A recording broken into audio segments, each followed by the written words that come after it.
तो कल हम लोग एक्सटर्नल लॉगिन वाले पेज पे काम कर रहे थे।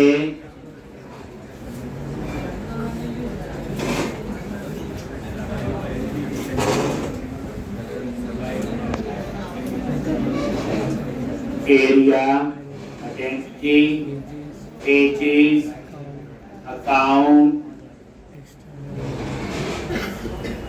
और एक्सटर्नल लॉग। और यहाँ पे हमने कल क्या किया था, देख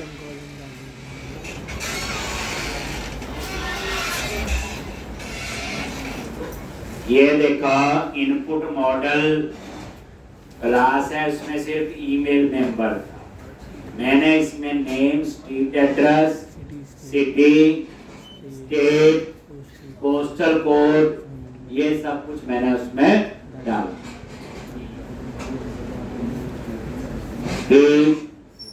तो ये हमने सारा इसमें ऐड। ठीक, उसके बाद अब हमने इसको क्या करना है, यहाँ पे इस पेज के HTML में यहाँ भी हमने ये सारे ऐड कर। अब हमने कोड लिखना है जब हम सबमिट पे क्लिक करें। यहीं पे थे कल, तो जैसे आप सबमिट पे क्लिक करते हो, ऑन पोस्ट, ये ऑन पोस्ट नहीं है, इसमें नाम है इसका ऑन पोस्ट कंफर्मेशन। इस पे आगे अब यहां पे model state dot is valid. अब यहां पे इसको आप चेंज करोगे, क्या लिखोगे बोलो, where user is equal to new application user। ठीक, और यहां पे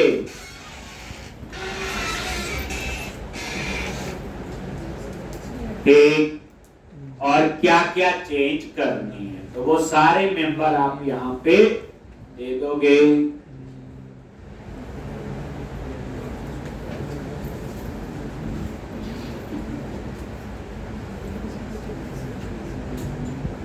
एक कोई मिस नहीं होना चाहिए।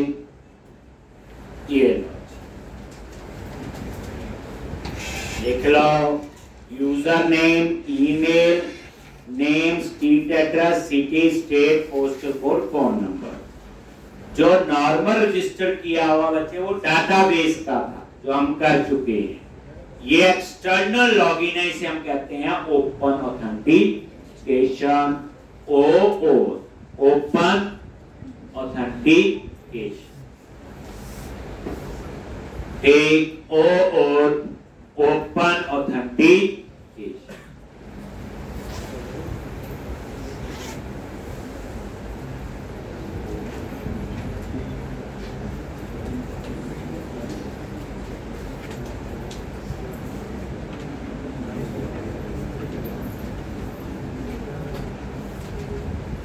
एक, अब यहाँ पे street address, city, state, postal code और फोन।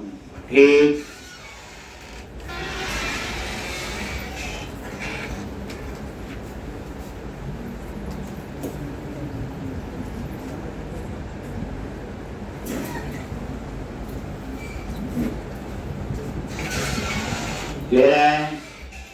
अब यहाँ पे यूजर नेम ये सारे, ठीक, पासवर्ड नहीं, क्योंकि इस बार तो पासवर्ड हमारे पास है ही नहीं। पासवर्ड तो कहाँ ऑथेंटिकेट हो रहा है, फेसबुक में जाके, और उसके लिए यूज हो रही फेसबुक की API। इन्होंने क्या रजिस्टर बनाया हुआ डाटाबेस के लिए, और एक्सटर्नल लॉगिन हो गया ओपन ऑथेंटिकेशन। कोई पूछे कि भाई आपको प्रोजेक्ट में ओपन ऑथेंटिकेशन यूज करनी आती है या वो ही पढ़ रही है।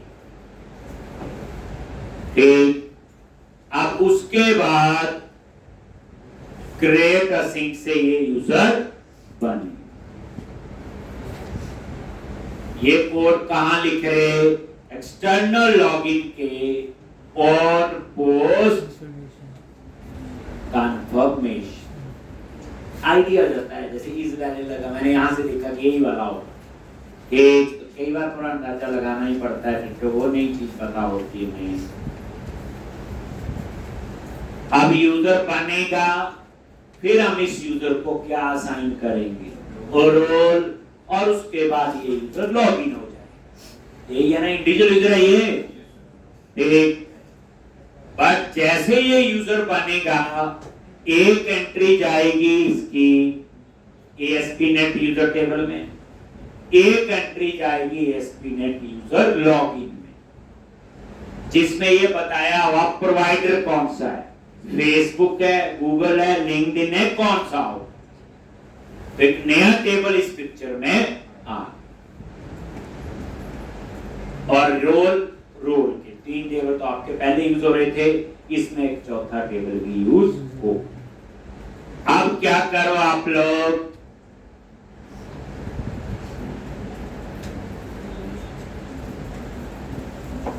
आइडेंटिटी फ्रेमवर्क के अंदर हम काम कर रहे हैं।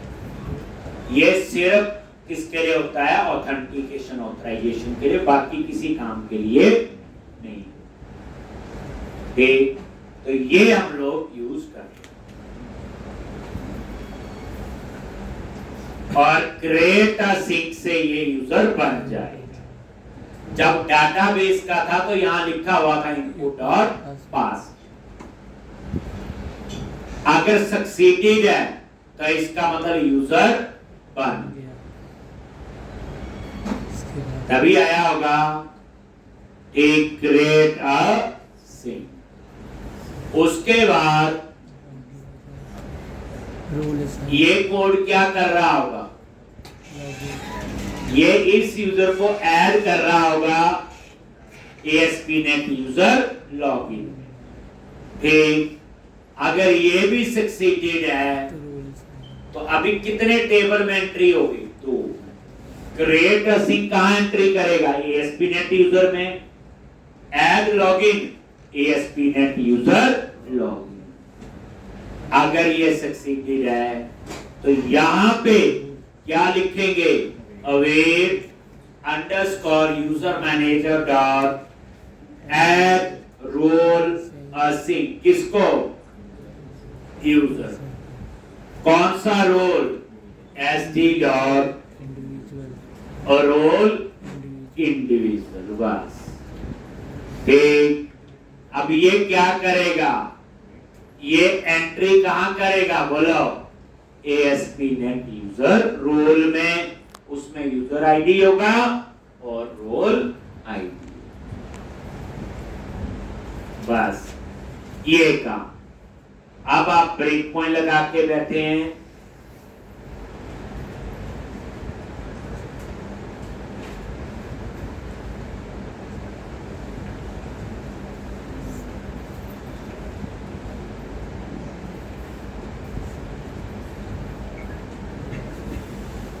प्रैक्टिस है, कोर्स समझ के लिखना बच्चे, और प्रोजेक्ट की जितनी कॉपीज बना सकते हो उतना ही बेनिफिट। अब फर्स्ट टाइम प्रोजेक्ट बना रहे हैं मैक्सिमम बच्चे। नॉर्मल छोटे छोटे प्रोजेक्ट तो कॉलेज में हमने बनाए होते हैं, लेकिन एक प्रोफेशनली कैसे काम होता है ठीक। लेकिन जो चीजें आप यहाँ देख रहे हैं ये सारी आपकी प्रैक्टिकली यूज होती है, ऐसे ही काम होता है। तो इसलिए अगर ये प्रोजेक्ट बच्चे ढंग से बना लिया है तो अब और चलेगा, आगे का कोर्स आपके लिए आसान। अब आप लोग रन करो, ब्रेक पॉइंट लगाया हुआ यहाँ पे आए। तो अब हम एक यूजर बनाएंगे नया, पर वो यूजर फेसबुक का हो।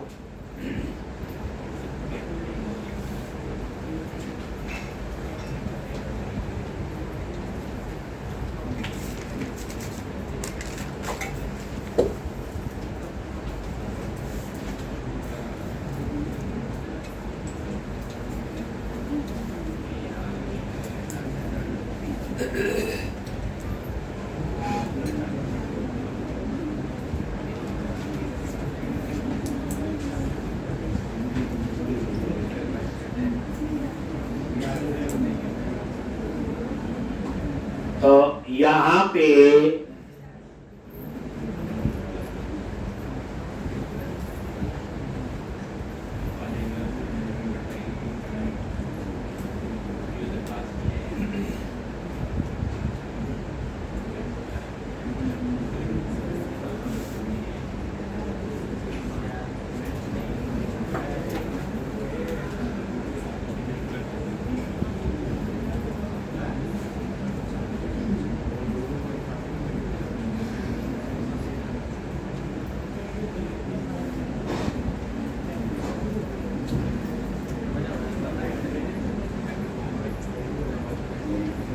अब रजिस्टर पे क्लिक किया, देखोगे देन क्लिक ऑन पेस्ट।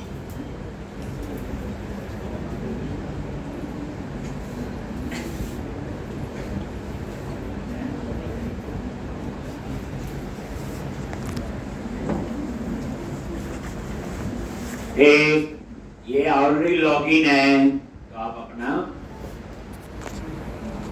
जैसे लॉगिन तो कोई भी कर सकता है, याद रखना, पर हमें एक ऐप के साथ कॉन्फ़िगर करना, जरूरी नहीं किसी से लॉगिन होगा, याद रखना ये चीज, फिर तो लिमिटेशन होगी।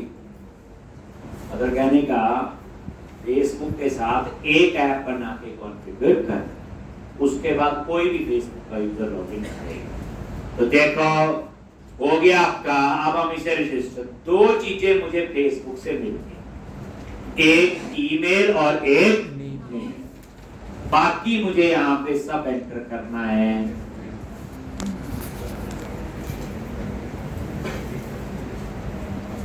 तो यहाँ पे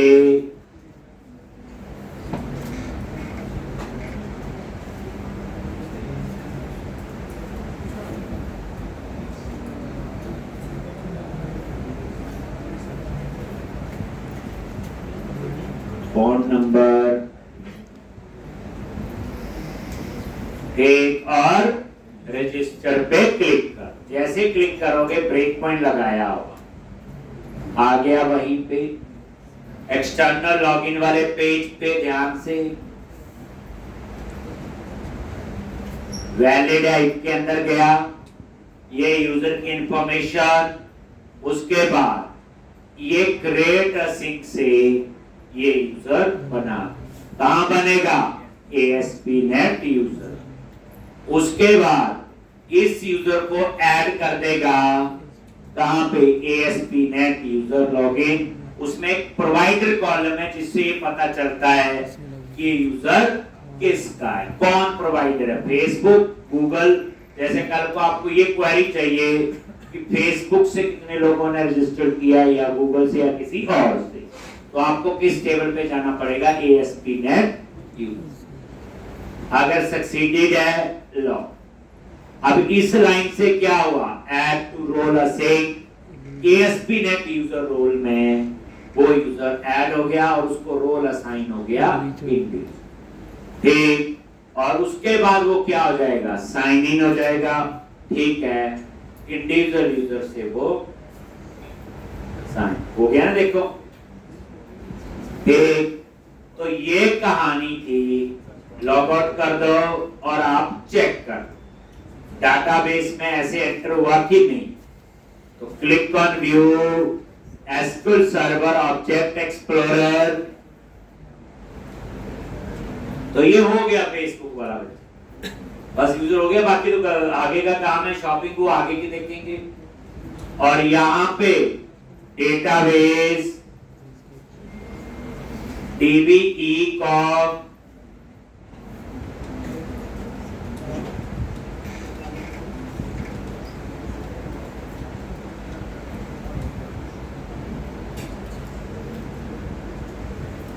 ASP.NET यूजर, राइट क्लिक किया,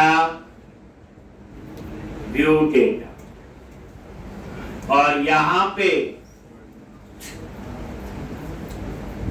ये देखो ये यूजर आपका बन गया और ये सारी इंफॉर्मेशन भी आ गई, चंडीगढ़ जो मैंने वहां ठीक। उसके बाद देखो ASP.NET user login, ASP.NET user login पे गए और ये देखो प्रोवाइडर आ गया फेसबुक, और ये वो डिटेल, और ये है वो यूजर आईडी, और इसके लास्ट में लिखा हुआ BA0।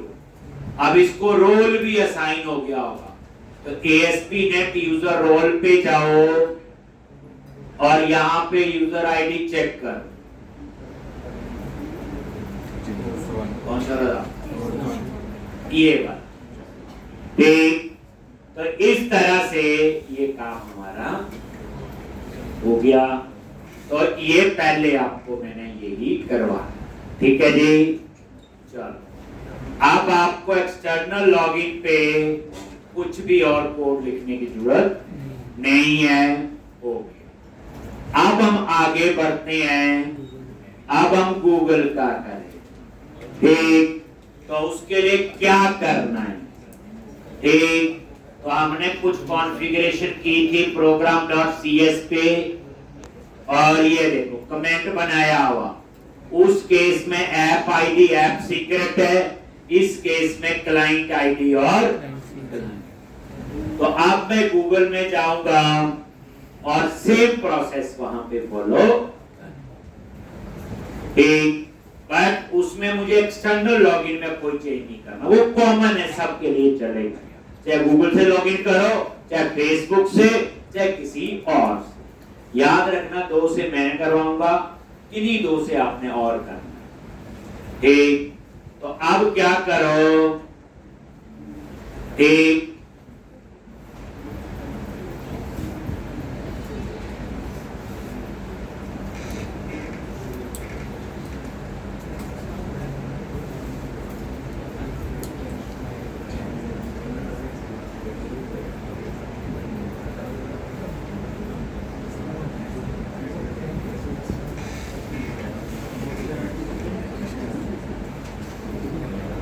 यहाँ पे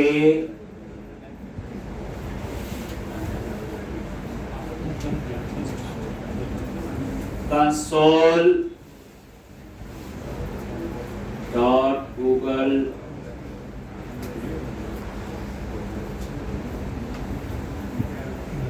तो इसका URL ये है console.google.com। सर्च करोगे, जैसे वहां क्या था, developer.facebook.com था, कुछ ऐसा URL था। एक तो इसमें आपका आएगा, पहली बात जीमेल अकाउंट बना होना चाहिए, बना लोगे, बना होगा आपके पास, वो आपने ही बनाना है। फिर उससे लॉगिन करना है, तो यहाँ पे लिखा हुआ गूगल क्लाउड कंसोल, ये देखो https://console.cloud.google, ये आ रहा है URL। और मैंने चेंज किया उन्होंने कुछ, वो देख लेता हूँ, नहीं, ठीक, console.cloud.google, बस ये URL गूगल में से लिख देना, ऊपर ही लिखा हुआ। ठीक, तो इसका पूरा URL बनेगा console.cloud.google.com। जो आपने अपना ईमेल बनाना है वो नॉर्मल जीमेल पे बना लोगे, गूगल पे जाके, उस पर कोई वो नहीं है। ठीक, लेकिन यहाँ पे अब हमने कॉन्फ़िगरेशन करनी है अपनी एप्लीकेशन को, उसके साथ सेट करना है। ठीक, तो उस पे गए, आगे अब आपका अकाउंट बना होगा,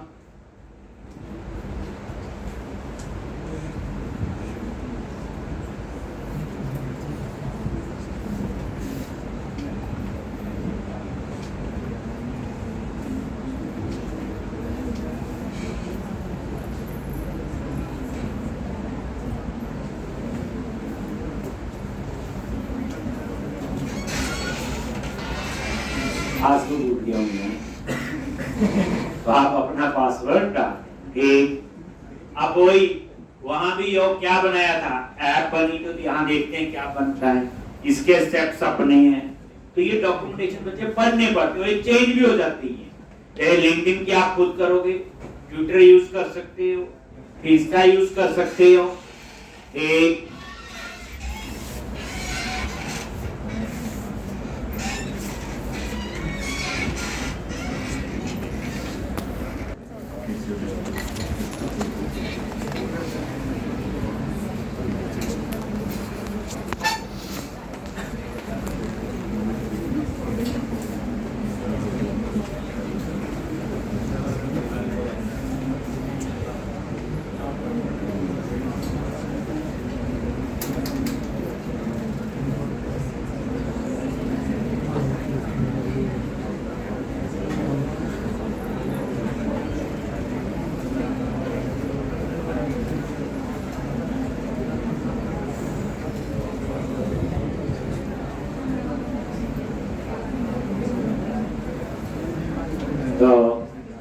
लॉगिन नहीं किया तो पूछ लेता कहीं कुछ। लॉगिन, यहाँ पे आप लोग आ जाओगे। ठीक, अब ये देखो यहाँ पे नजर मारो, ये प्रोजेक्ट, ये मैंने और बैच के बनाए हैं। आप यहाँ न्यू प्रोजेक्ट पे क्लिक करो।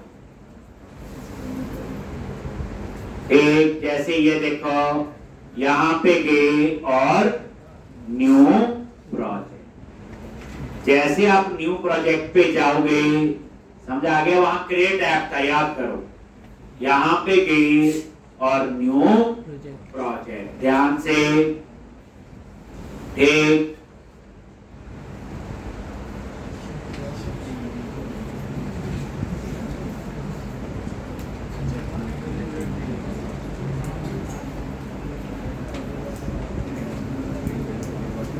तो आपके पता चल गया होगा।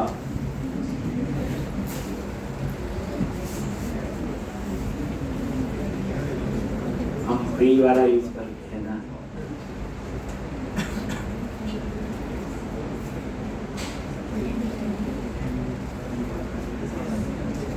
कह रहा कितने प्रोजेक्ट बना सकते थे?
आपको नहीं प्रॉब्लम आएगी।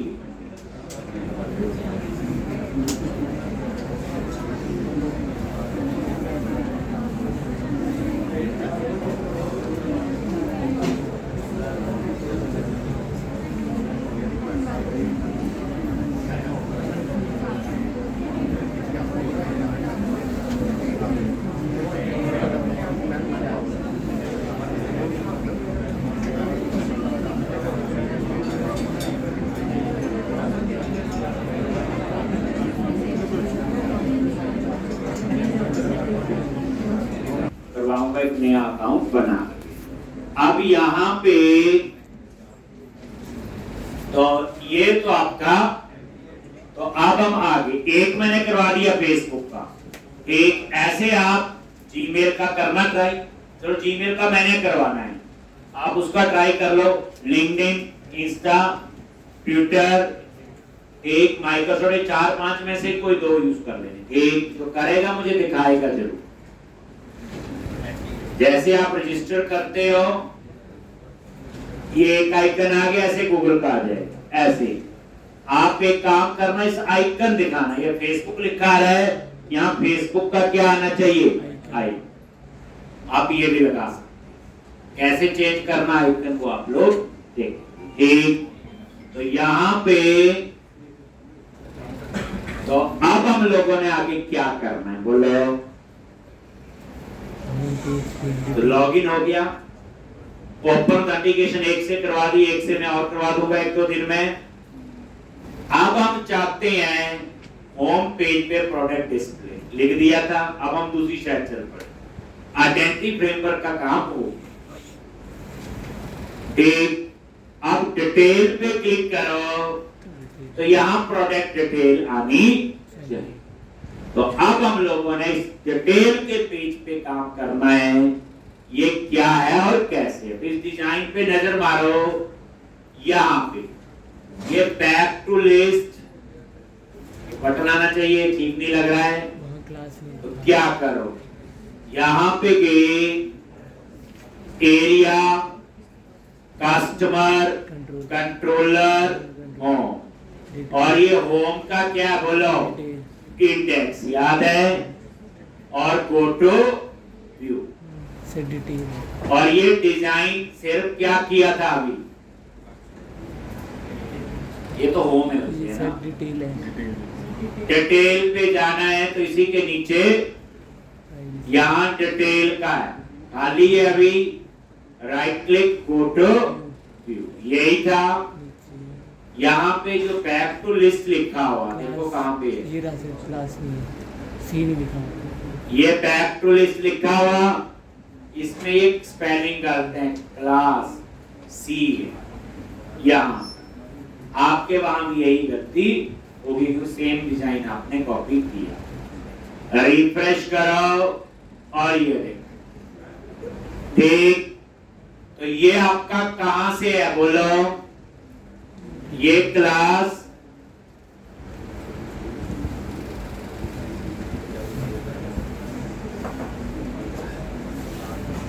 लिख दिया, ठीक, लेकिन अभी इसमें कोई डाटा नहीं आ रहा है, नहीं आ रहा डेटा, तो अब हम डेटा की कहानी लिखेंगे, फिर यहां पे आएंगे तो होम कंट्रोलर पे जाओ और अब यहां पे कोड लिखना, जगह मिल गई।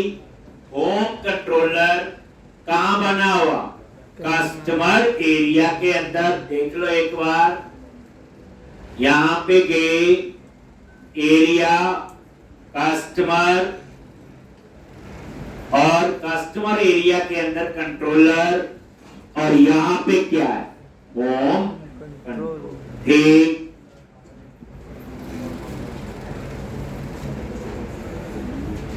ये आ गया आपका होम कंट्रोलर।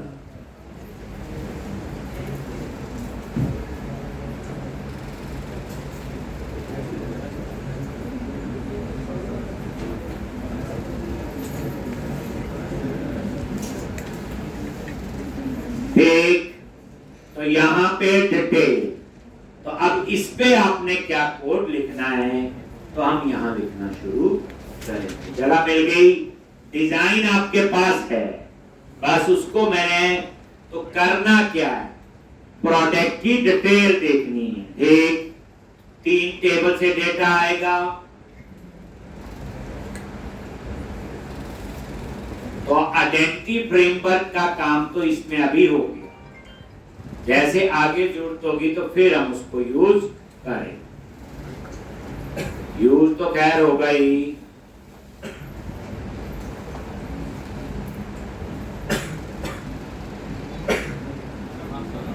तो अब हम लोगों ने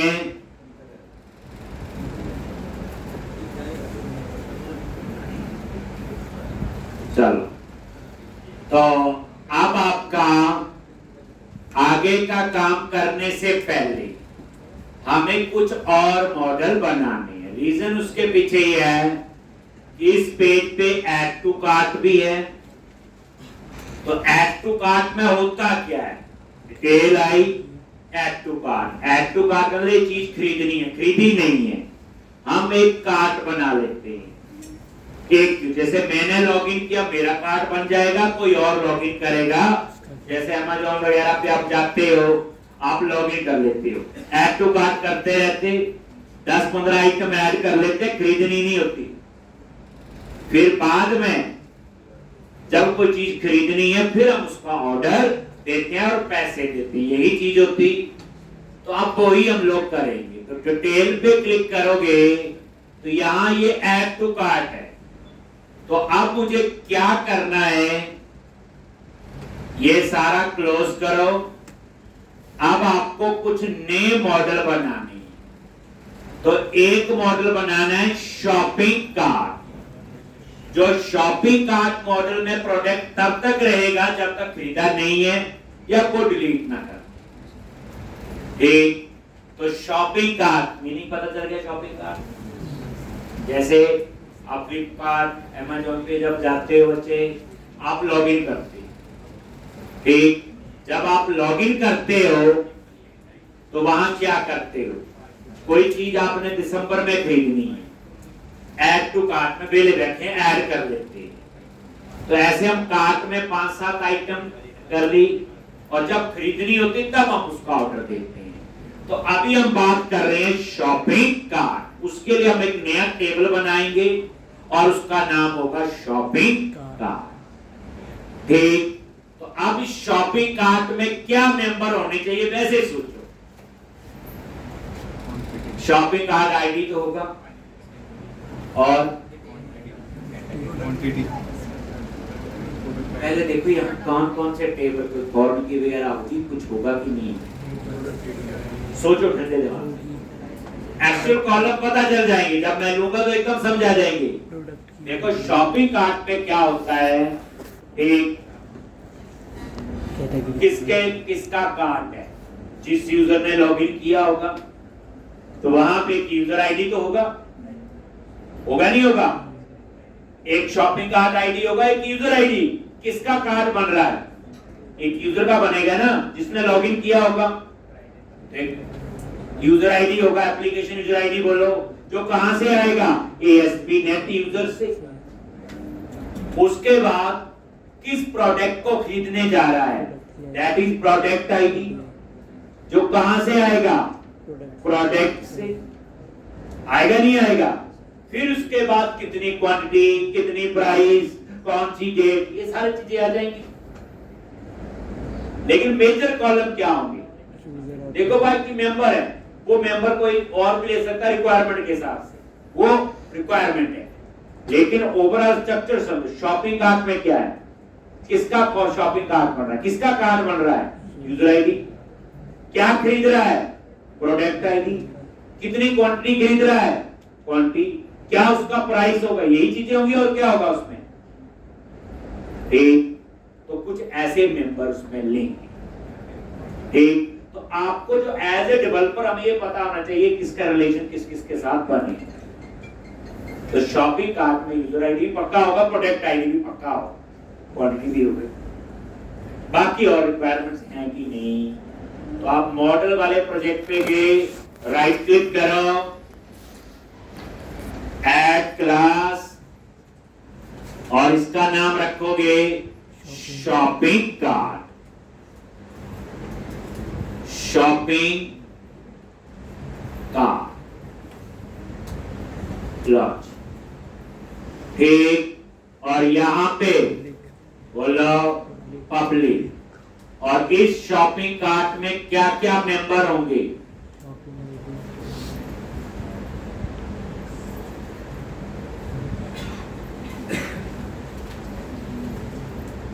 इस शॉपिंग कार्ट में क्या क्या मेंबर होंगे?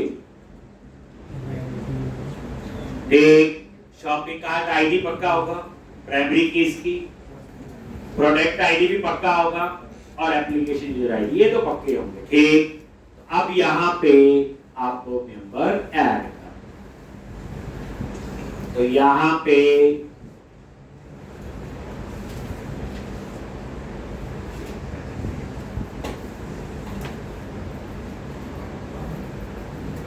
मिस ना होना चाहिए आपका,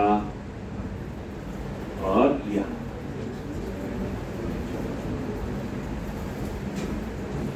शॉपिंग कार्ट आईडी बताने की जरूरत नहीं, प्राइमरी की, एप्लीकेशन यूजर आईडी पहले समझ लो बच्चे, लिखने पे जोर देते हो, पहले चीज समझो, लिखने को मैं टाइम दे दूंगा पूरा। ठीक, कितने टेबल याद रखोगे लिख के बताओ मुझे, कितना रट्टा मारेंगे? रट्टा खत्म हो जाएगा। पहले आ गया शॉपिंग कार्ट आईडी, कोई डाउट नहीं, होता ही हर टेबल प्राइमरी की। This is your application user ID, और इसकी फॉर्म की किसके साथ बनाई? एप्लीकेशन यूजर, और ये वही एप्लीकेशन यूजर जो हमने बनाया था। एक ना याद आए एप्लीकेशन यूजर पे अब प्रेस करो, याद है ये, और ये हैं सारे उसके मेंबर। ठीक, तो ये हो गया एप्लीकेशन यूजर आईडी फॉर्म।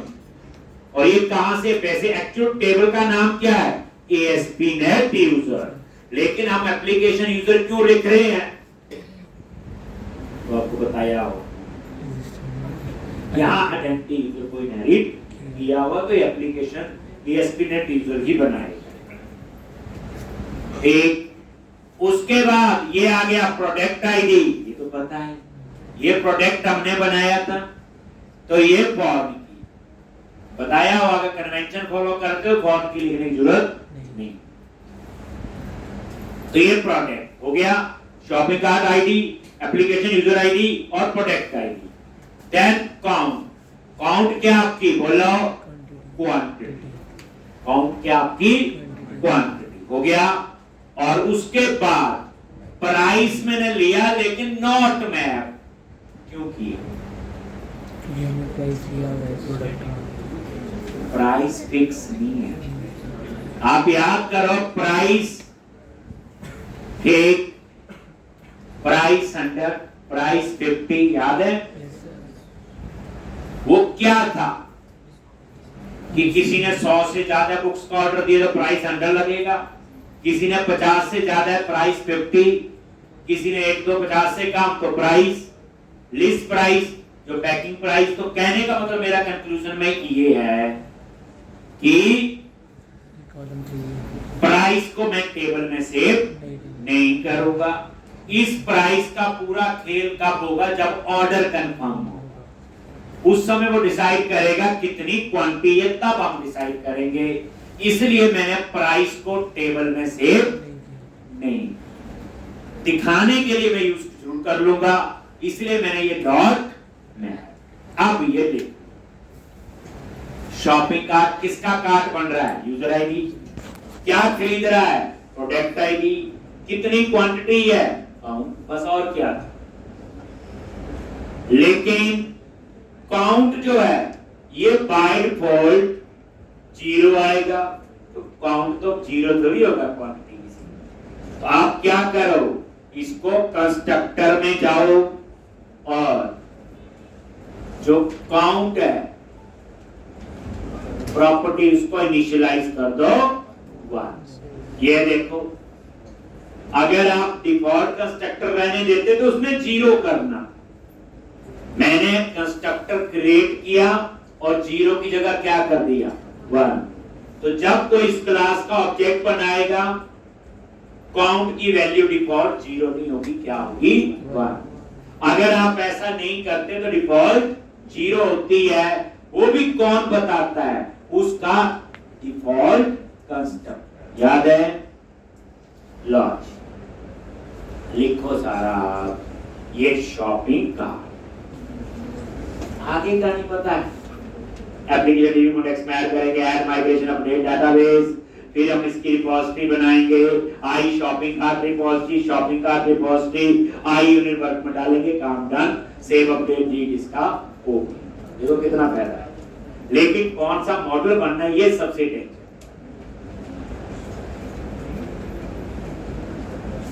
तो ये आप लिखोगे पहले शॉपिंग कार्ट मॉडल के मेंबर,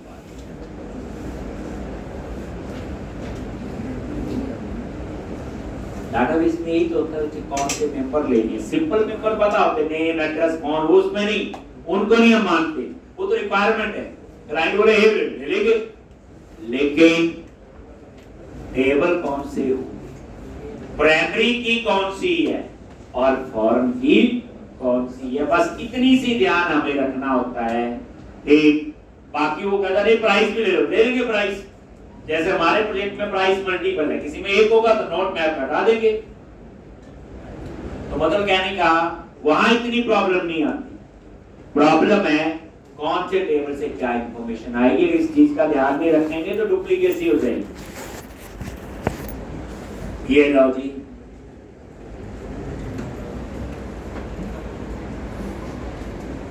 अब हम एक मॉडल और बनाएंगे, ऑर्डर हेडर और ऑर्डर डिटेल, 2 मॉडल और बने। अब देखो फायदा, किसी ने बोला 50 टेबल बनाओ, बनाने में तो एक्सपर्ट है, पूरा पेज तैयार है, बस कोई बता दे 50 टेबल कौन से बनाने, हम 2 घंटे में बना के ये लो जी, save update lead unit work में ऐड तैयार हो, आगे बोलो क्या करना। लेकिन टेबल कौन से बनने हैं, ये सबसे इंपॉर्टेंट बात है।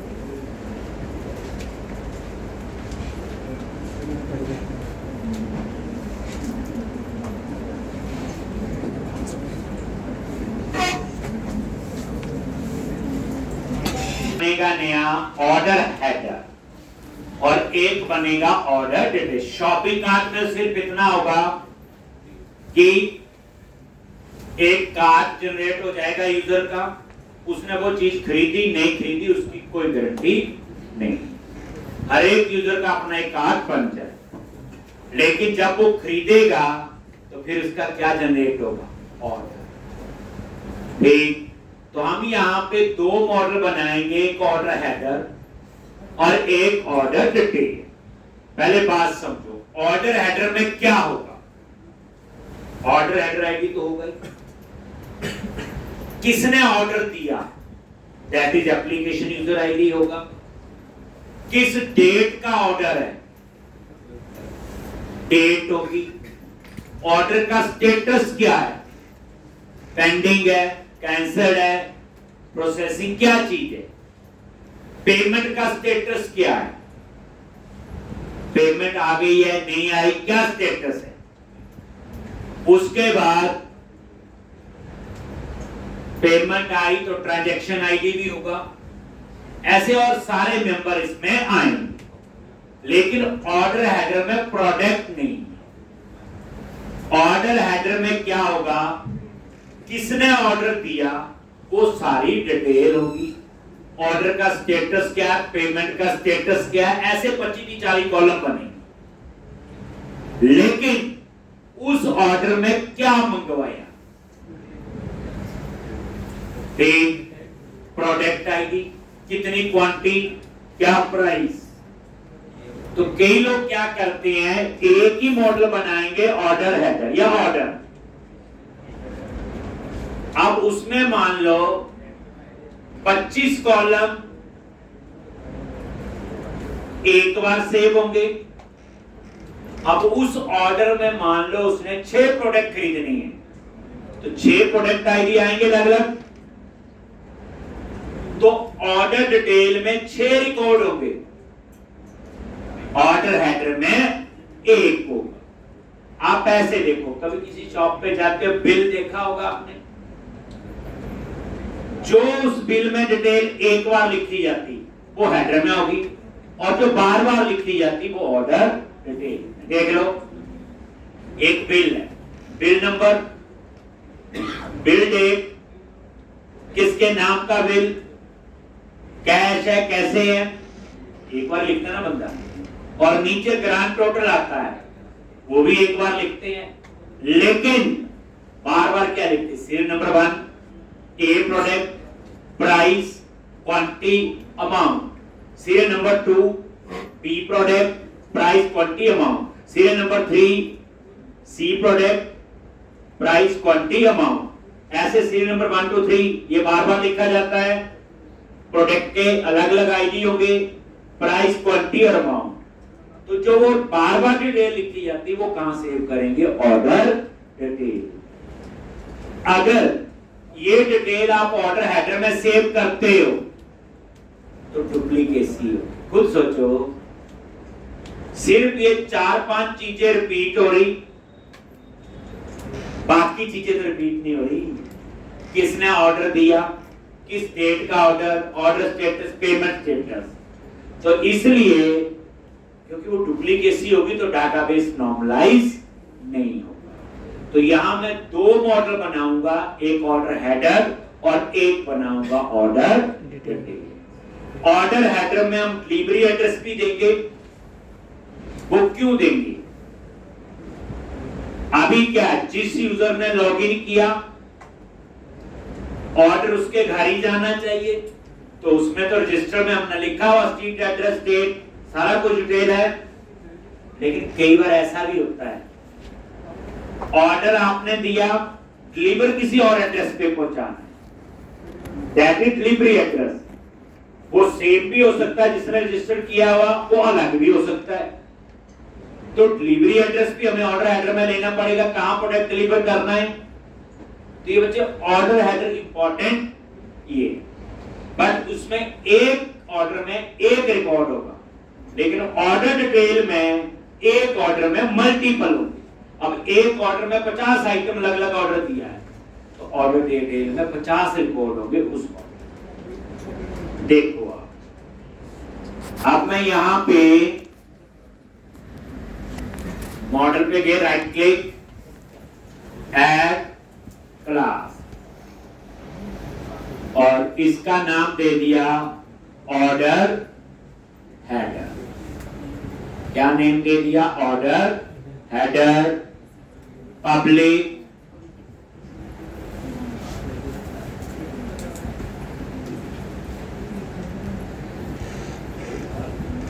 और यहां ऑर्डर हेडर में ठीक क्या करोगे?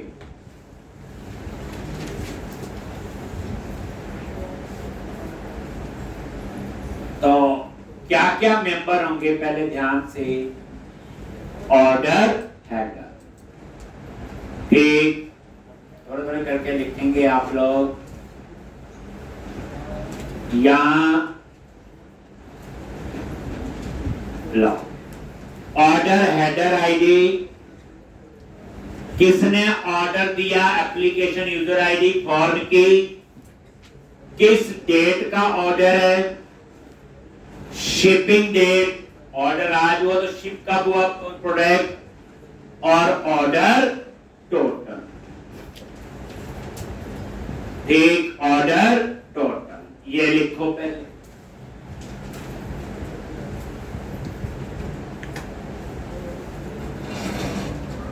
ये ऑर्डर हेडर में एक ऑर्डर के लिए एक रिकॉर्ड, उस ऑर्डर में क्या क्या मंगवाया कितने रिकॉर्ड होंगे?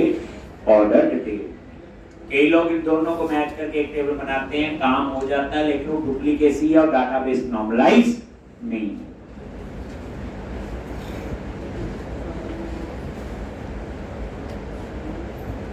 ये तो समझा गए, जिन्हें कॉलम को समझाने की जरूरत।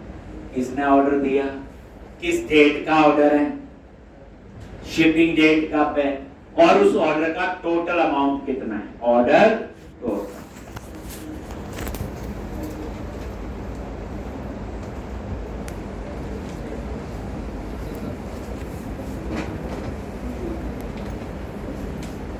अब आपके 3 मॉडल और पिक्चर में आ गई, बड़ा खेल होने वाला।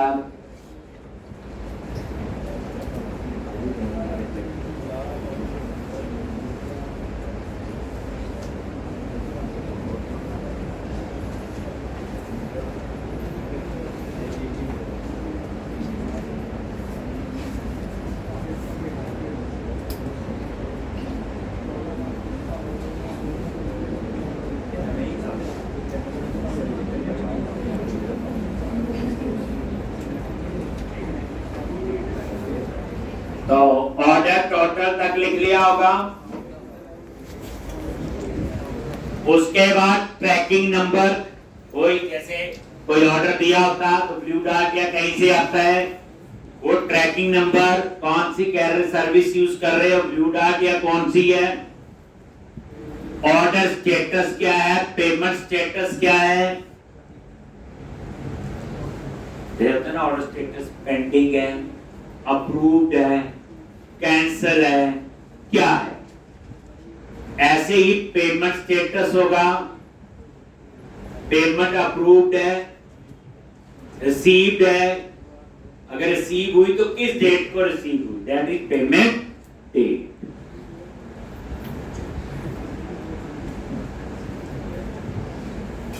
पेमेंट ड्यू डेट, ये नॉर्मल यूजर के लिए नहीं होती ड्यू डेट। जैसे हम लोग आप लोग खरीदते हैं, हमें पैसे पहले देने पड़ते फिर ऑर्डर होता है कन्फर्म। ये ड्यू डेट होगा कंपनी का यूजर, याद करो हमने प्रोविजन रखा हुआ। अब कंपनी का यूजर इकट्ठा बल्क में ऑर्डर देगा तो उनकी आपस में कुछ टर्म्स एंड कंडीशंस होती हैं कि 30 दिन तक उनका उधार चलता है, सेम चीज। तो इसलिए पेमेंट ड्यू डेट हमने ले ली। अगर पेमेंट हो गई है तो उसका ट्रांजैक्शन आईडी होगा, ये इंपॉर्टेंट है। कल को वो पेमेंट रिफंड करनी है किसी रीजन से तो ट्रांजैक्शन आईडी से ही वो रिफंड होती।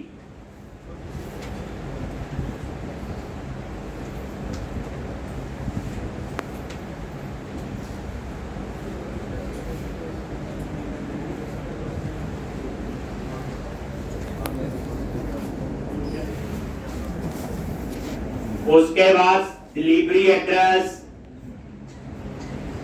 वो तो वही है, name, street address, city, state, postal code और फोन नंबर। बस उसके बाद ये डिलीवरी एड्रेस, एक क्या आएगा, नेम, स्ट्रीट एड्रेस, सिटी, वही सेम जो रजिस्टर में भी है, वो रजिस्टर में भी थे और एक्सटर्नल लॉगिन में भी थे, ये थे।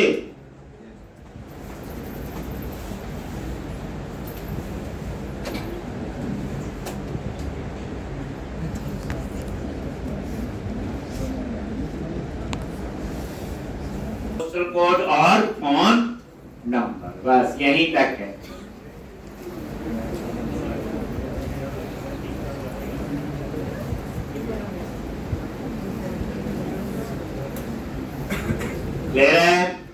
अब ऐसे ही ऑर्डर डिटेल बनेगा, उसमें कम कॉलम होंगे। ऑर्डर डिटेल आईडी होगा, ऑर्डर डिटेल हेडर आईडी होगा, फिर किस ऑर्डर की डिटेल है, उसके बाद प्रोडक्ट आईडी होगा, क्वांटिटी होगा और प्राइस होगा। ज्यादा कॉलम उसमें नहीं, लेकिन ऑर्डर हेडर में इतने कॉलम आपके होंगे। ऐसे भी सिखाएंगे, असल वाले पैसे दिखाऊंगा, ईमेल भी जाएगी असली वाली।